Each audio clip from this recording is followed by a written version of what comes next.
Hello there. Are you a first generation student?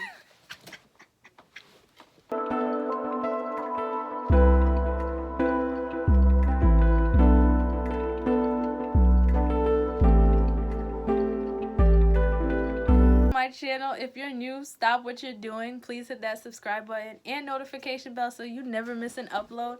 And today we're going to talk about being a first generation student. I'm sorry, I'm getting emotional.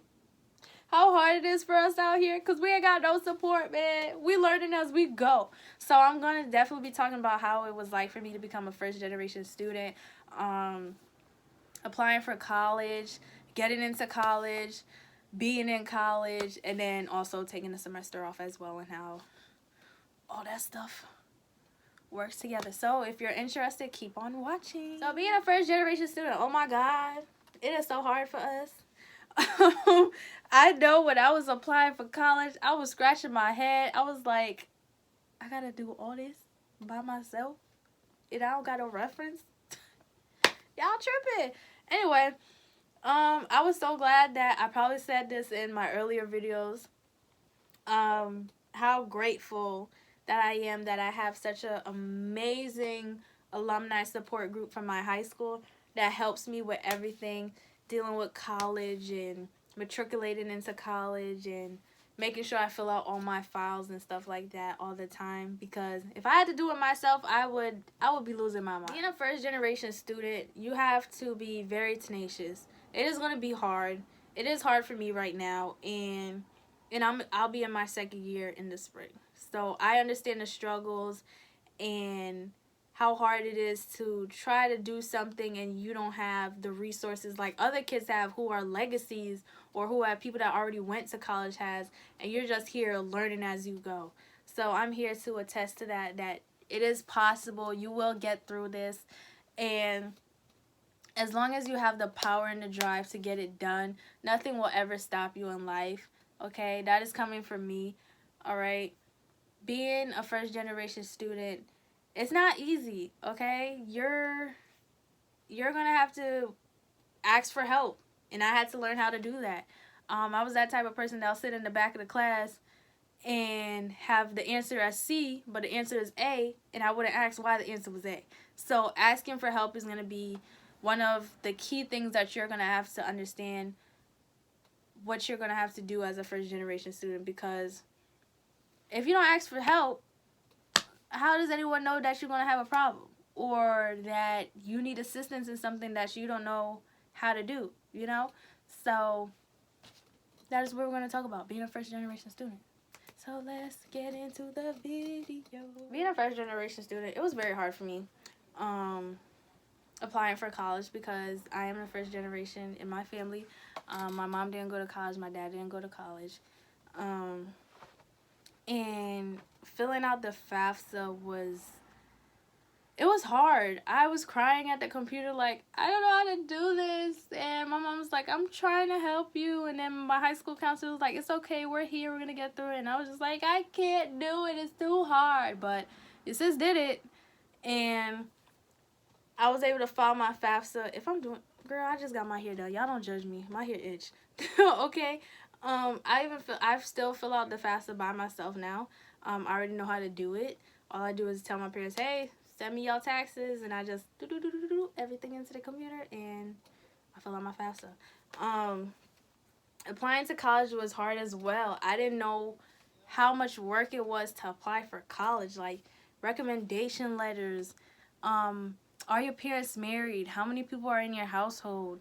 How much does your family make? It was like a lot of stuff, and I was just like, why do y'all need all this stuff? I am just applying to your school. You should know my name, my grades, my address, and that's it. No, they asking for a lot of stuff, and a lot of the stuff could be very intimidating and very stressful, because I knew friends that had that came from a single parent household, and they were asking about their other parent. They couldn't put stuff for their other parent because their other parent is not in their life. And it's just like, for people like us as first generation students, it's like, why y'all need all this stuff if I'm just applying for school? And I had friends where it was like very emotional because it's like y'all asking about someone who's not in my life, who doesn't care about me.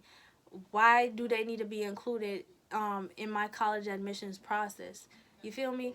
So there's a lot of stuff that's gonna happen when you're applying to college, the emotions and the stress. But at the end of the day, you gotta keep in mind what your goal is, and that's to get to college and succeed and be whoever or whatever that you want to be once you graduate.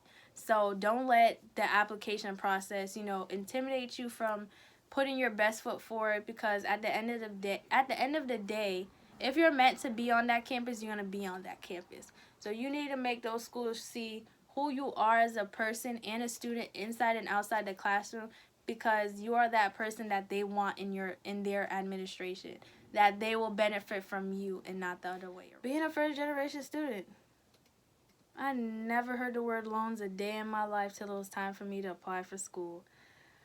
Loans, loans, loans, loans, loans.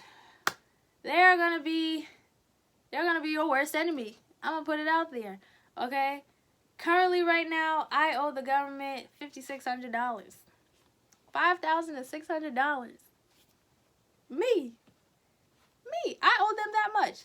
So, being a first generation, I had to learn the process of taking out loans, accumulating interest, grace periods. All this stuff I never knew before as a first generation student. My school, luckily for them, they offered a financial aid class and stuff like that, and I learned a little bit, but I feel like they should have taught that stuff to us early on in our high school career, whereas jam-packing us with all this stuff towards the time I was graduating from high school. So, being a first generation student, you're going to have to do research. Now, there's some people out there who's not as lucky as I am that were able to be given a financial aid class in high school and is learning as they go. So, if you need advice on how to deal with loans and applying for loans and the advantages and disadvantages for loans, I recommend going on the FAFSA website. They have a lot of insightful, knowledgeable facts about taking out loans, what type of loans you have. I have unsubsidized and subsidized loans. One of them accrues interest, the other one does not. Making sure that you are well up to date with your loans, and that if you're supposed to be making payments, that you are keeping up with those payments. Also making sure that if you need a loan for that year, that you're checking off that you need that loan, and if you don't, making sure that you decline that loan offer. Just stuff like that. Like, being a first generation student, you're really going to learn how to be very on top of things and making sure that all your ducks are in a row and stuff like that. So making sure that you keep up with your loans is very important, and it's very hard for us as well as first generation students. If you come from a low income family, you're gonna have to take out loans, okay? Unless you have some full ride scholarship somewhere, then you're one of the lucky ones. But for the rest of us, we're taking out loans. My parents aren't taking out loans. There's people whose parents are taking out loans and they're taking out loans. So if you do not have to take out a loan, don't do it, because you're going to be in debt for a very long time.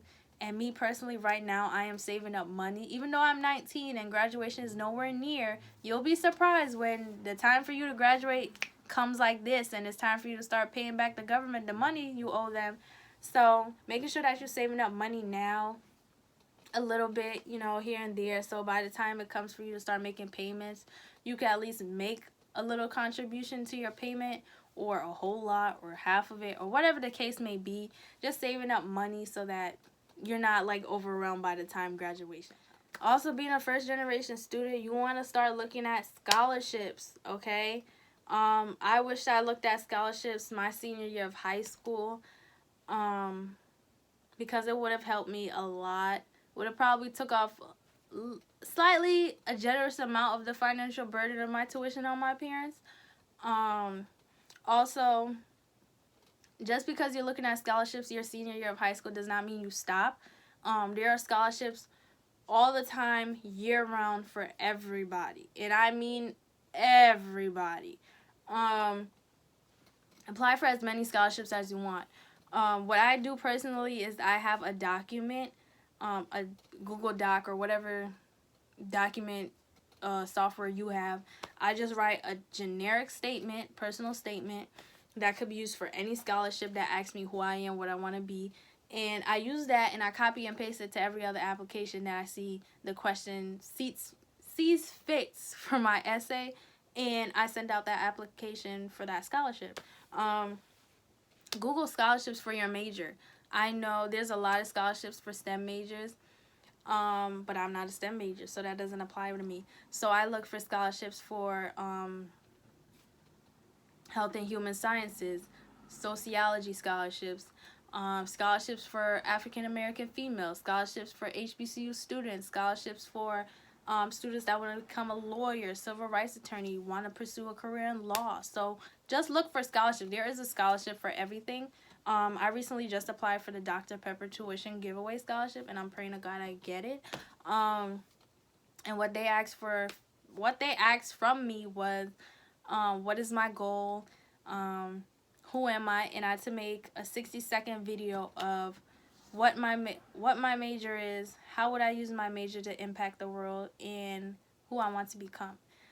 So I filled that out and I submitted that. I also have another scholarship I'm doing. It's a greeting card scholarship. Basically, you make a greeting card and you submit it to them, and you could possibly get $10,000. So just looking for scholarship, just be on the hunt, because as a first-generation student, you are trying to save as much money as possible. Any way to make your tuition costs lower than it is, we are looking for that. So look for scholarships. Ask your department if they have scholarships. Just look. There are scholarships for everybody. I'm telling you, you could go on Google and type in scholarships for an African male in STEM, and you will have a list of scholarships just for that particular field or criteria that you're searching for. So just look for scholarships. That's all I can say.